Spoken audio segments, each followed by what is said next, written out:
எந்த நபிக்கும் எந்த ரசூலுக்கும் கொடுக்கப்படாத முக்கியமான 6 பாக்கியங்களை, தனிச்சிறப்புகளை நம்முடைய தலைவர் முஹம்மது ரசூலுல்லாஹி ஸல்லல்லாஹு அலைஹி வஸல்லம் அவர்களுக்கு அல்லாஹ் கொடுத்து கண்ணியப்படுத்தியிருக்கிறான். அந்த முக்கியமான 6 விடயங்கள் என்ன என்பதை பற்றி இந்த பதிவிலே நாங்கள் தெளிவாக பார்ப்போம். அல்ஹம்துலில்லாஹி ரப்பில் ஆலமீன், அஸ்ஸலாத்து வஸ்ஸலாமு அலா ரசூலில்லாஹி அம்மா பஅத். கண்ணியத்திற்குரிய இறைவனின் நல்லடியார்களே, அல்லாஹ்வின் சாந்தியும் சமாதானமும் என்றென்றும் நம் அனைவர் மீதும் உண்டாவதாக. இந்த உலகத்திலே கலிமா சொன்ன முஸ்லிம்களை அல்லாஹ் சுப்ஹானஹு வ தஆலா கண்ணியப்படுத்தியிருக்கிறான். இந்த முஸ்லிம்களிலும் யார் அல்லாஹ்வை முழுமையாக ஈமான் கொண்டிருக்கிறார்களோ அந்த முஃமின்களை, இறை விசுவாசிகளை ஒரு படி அந்தஸ்திலே அல்லாஹ் உயர்த்தி வைத்திருக்கிறான். இந்த முஃமின்களிலும் அல்லாஹ்வை பயப்படக்கூடிய தக்வாதாரிகளை, முத்தகீன்களை அல்லாஹ் இன்னும் உயர்த்தி வைத்திருக்கிறான். இந்த தக்வாதாரிகளை விட உலகத்துக்கு அனுப்பப்பட்ட 1,24,000 நபிமார்களை அல்லாஹ் கண்ணியப்படுத்தி வைத்திருக்கிறான். இந்த 1,24,000 நபிமார்களில் தூதுத்துவத்தை கொடுத்து கண்ணியப்படுத்திய அந்த 313 ரசூல்மார்களை அல்லாஹ் உயர்த்தி வைத்திருக்கிறான். இந்த 313 ரசூல்மார்களை விட குர்ஆனிலே சொல்லப்பட்ட 25 நபிமார்களை அல்லாஹ் உயர்த்தி வைத்திருக்கிறான். இந்த 25 நபிமார்களை விட உலுல் அஸ்ம், உறுதி மிக்கவர்கள் என்று சொல்லப்படக்கூடிய ஹஜ்ரத் நூஹ் அலைஹிஸ்ஸலாம், ஹஜ்ரத் இப்ராஹிம் அலைஹிஸ்ஸலாம், ஹஜ்ரத் மூசா அலைஹிஸ்ஸலாம், ஹஜ்ரத் ஈசா அலைஹிஸ்ஸலாம், ஹஜ்ரத் முஹம்மது ஸல்லல்லாஹு அலைஹி வஸல்லம் ஆகிய 5 பேரை அல்லாஹ் இன்னும் உயர்த்தி கண்ணியப்படுத்தி வைத்திருக்கிறான்.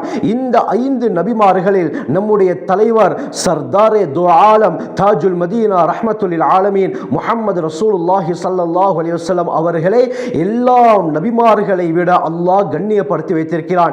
ஸல்லல்லாஹு அலைஹி வஸல்லம் அவர்களுடைய அந்தஸ்துக்கு யாராலும் போக முடியாத அருமையானவர்களே, ஏனைய நபிமார்கள், ஏனைய ரசூல்மார்களுக்கு கொடுக்கப்படாத முக்கியமான 6 விடயங்களை ஹஜ்ரத் ரசூலுல்லாஹி ஸல்லல்லாஹு அலைஹி வஸல்லம் அவர்களுக்கு அல்லாஹ் கொடுத்து இன்னும் கண்ணியப்படுத்தி இருக்கிறார். ஏராளமான தனிச்சிறப்புகள் நபி அவர்களுக்கு இருக்கின்றன. அப்படி இருந்தும் இந்த 6 விடயங்கள் மிக மிக முக்கியமானது. சஹீஹ் முஸ்லிமுடைய 1167வது ரிவாயத் அபூ ஹுரைரா ரலியல்லாஹு அன்ஹு அறிவிக்கிறாங்க. ஹஜ்ரத் ஸல்லல்லாஹு அலைஹி வஸல்லம் சொன்னார்கள், ஃபுத்தில்து அலல் அன்பியா பிசித்தீன், ஏனைய நபிமார்களை விட 6 விடயங்களை கொண்டு நான் சிறப்பிக்கப்பட்டுள்ளேன். முதலாவது உஅதீது ஜவாமி அல் கலீம், வட்டுருக்கமான பேச்சு எனக்கு கொடுக்கப்பட்டிருக்கிறது என்று ஸல்லல்லாஹு அலைஹி வஸல்லம் சொன்னார்கள். ஜவாமி அல் கலீம், வட்டுருக்கமான பேச்சு என்றால் அருமையானவர்களே, ஹஜ்ரத் ஸல்லல்லாஹு அலைஹி வஸல்லம் அவர்கள் நீளமாக பேச மாட்டார்கள், தொடர்ந்து பேசிக்கொண்டே இருக்க மாட்டார்கள். ஸல்லல்லாஹு அலைஹி வஸல்லம் அவர்களுடைய பேச்சு சுருக்கமானதாகத்தான் இருக்கும். அப்படி சுருக்கமானதாக இருந்தாலும் அதிலே கோடிக்கணக்கான அர்த்தங்கள் மறைந்திருக்கும்.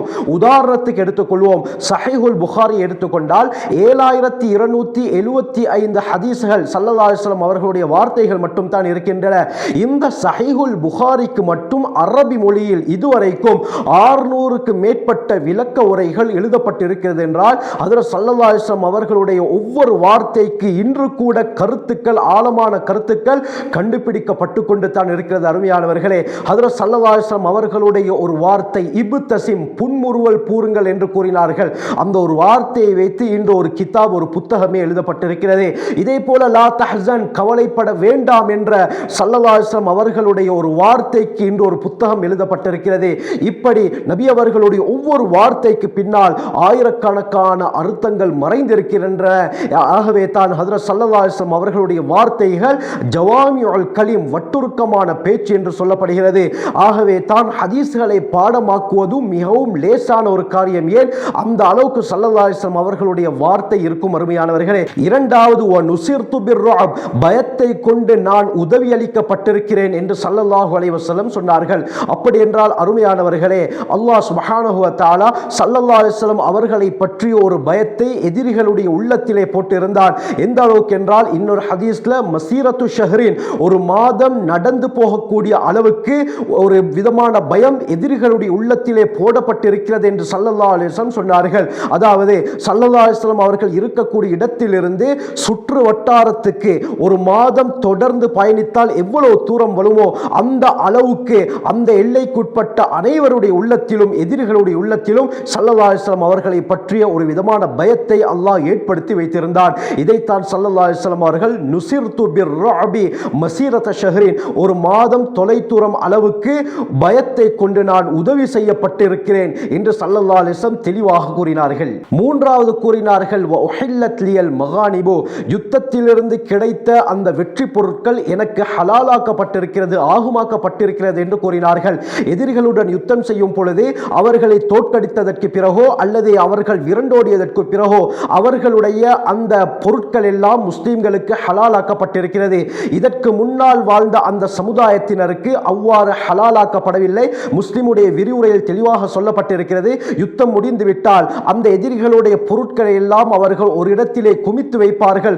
வானத்தில் இருந்து ஒரு தீப்பந்தம் வந்து அந்த அனைத்தையும் கரித்து சாம்பலாக்கிவிடும். ஆகவே முன்னால் வாழ்ந்த சமுதாயத்தினருக்கு அது எடுப்பது தடை செய்யப்பட்டிருந்தது, ஹராமாக்கப்பட்டிருந்தது. ஆனால் இந்த உம்மத்தில் அதுவும் முஹம்மது ஸல்லல்லாஹு அலைஹி வஸல்லம் அவர்களுக்கு அந்த எதிரிகளுடன் யுத்தம் செய்து கிடைத்த வெற்றி பொருட்களை எடுப்பது ஆகுமாக்கப்பட்டிருந்தது, ஹலாலாக்கப்பட்டிருந்தது என்று ஹஜ்ரத் ஸல்லல்லாஹு அலைஹி வஸல்லம் அவர்கள் தெளிவாக கூறினார்கள். நான்காவது, வஜுஇலத் லியல் அர்து தஹூரா வ மஸ்ஜிதா, பூமி முழுவதும் அதாவது மண் முழுவதும் எனக்கு சுத்தமானதாகவும் தொழக்கூடிய இடமாகவும் ஆக்கப்பட்டிருக்கிறது என்று ஸல்லல்லாஹு அலைஹி வஸல்லம் சொன்னார்கள். இதன் மூலமாக ஸல்லல்லாஹு அலைஹி வஸல்லம் என்ன சொன்னார்கள் என்றால், அல்லாஹ் சுப்ஹானஹு வ தஆலா வுது செய்வதற்கு அதாவது தண்ணி இல்லாத சந்தர்ப்பத்திலே நாங்கள் மண்ணின் மூலமாக தயமும் செய்து கொண்டு தொழுகையை தொழலாம். இதைத்தான் ஸல்லல்லாஹு அலைஹி வஸல்லம் அவர்கள் இந்த வார்த்தையின் மூலமாக சொன்னார்கள், முழு பூமியுடைய மண்ணும் எனக்கு சுத்தமாக்கப்பட்டிருக்கிறது. ஆகவே இதற்கு முன்னால் வாழ்ந்த சமுதாயத்தினருக்கு இந்த பாக்கியம் கொடுக்கப்படவில்லை. இந்த சமுதாயத்தினருக்கு முஹம்மது ஸல்லல்லாஹு அலைஹி வஸல்லம் அவர்களுக்கும் அவர்களுடைய உம்மத்தினராகிய நமக்கும் தான் அல்லாஹ் சுப்ஹானஹு வ தஆலா இந்த பாக்கியத்தை தந்திருக்கிறான்.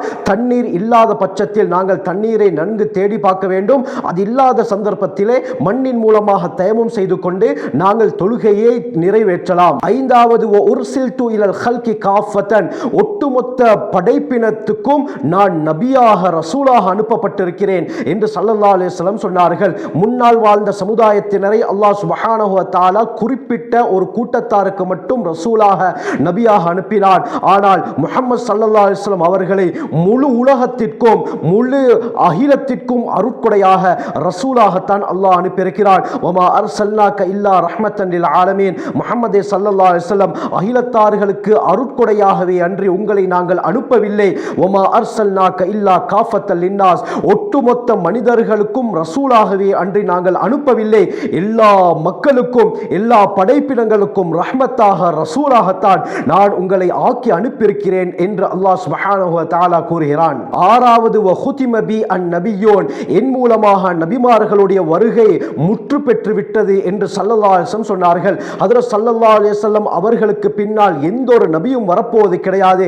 ஹஜ்ரத் ஸல்லல்லாஹு அலைஹி வஸல்லம் அவர்கள் தான் ஹாத்தமுல் அம்பியா, நபிமார்களில் இறுதியானவர், நபிமார்களில் முத்திரை. அதற்கு பிறகு லா நபிய பாதி, எனக்கு பிறகு எந்த ஒரு நபியும் வரப்போவது கிடையாது என்று ஸல்லல்லாஹு அலைஹி வஸல்லம் தெளிவாக இருக்கிறார்கள். ஹஜ்ரத் ஸல்லல்லாஹு அலைஹி வஸல்லம் அவர்கள் எப்படி கடைசி ரசூலோ நபியோ, இதே போல இந்த உலகத்திற்கு அனுப்பப்பட்ட கடைசி உம்மத்தினர் சமுதாயத்தினரும் நாங்கள் தான். அருமையானவர்களே, உலகம் அழியும் வரை இனி எந்த ஒரு நபியும் வரப்போவது கிடையாது. அனைவருமே முஹம்மது ஸல்லல்லாஹு அலைஹி வஸல்லம் அவர்களுடைய உம்மத்தினர் தான். சிலர் நினைத்துக் கொண்டிருக்கலாம் கலிமா சொன்னவர்கள் மட்டும் தான் ஸல்லல்லாஹு அலைஹி வஸல்லம் அவர்களுடைய உம்மத்தினர் என்று. அது தவறு. அருமையானவர்களே, கலிமா சொல்லாத அனைவரும் மறுமை நாள் வரை வரக்கூடிய எல்லோருமே முஹம்மது ஸல்லல்லாஹு அலைஹி வஸல்லம் அவர்களுடைய உம்மத்தினர் தான், சமுதாயத்தினர் தான். ஆகவே இப்படி ஏனைய நபிமார்களுக்கு ரசூல்மார்களுக்கு கொடுக்கப்படாத முக்கியமான 6 விடயங்களை நம்முடைய தலைவர் முஹம்மது ஸல்லல்லாஹு அலைஹி வஸல்லம் அவர்களுக்கு கொடுத்து அல்லாஹ் சிறப்பித்திருக்கிறார். ஆகவே ஹஜ்ரத் ஸல்லல்லாஹு அலைஹி வஸல்லம் அவர்களுடைய சிறப்புகளை முழுமையாக விளங்கி நபி அவர்களுடைய வாழ்க்கை வழிமுறைகளை அணுவணுவாக பின்பற்றி அல்லாஹ்வுடைய நெருக்கத்தை பெறக்கூடிய கூட்டத்திலே அல்லாஹ் நம் அனைவரையும் சேர்த்தருள்வானாக. ஜஸாக்குமுல்லாஹு கைர். வாஹிரு தஅவானா அல்ஹம்துலில்லாஹி ரப்பில் ஆலமீன்.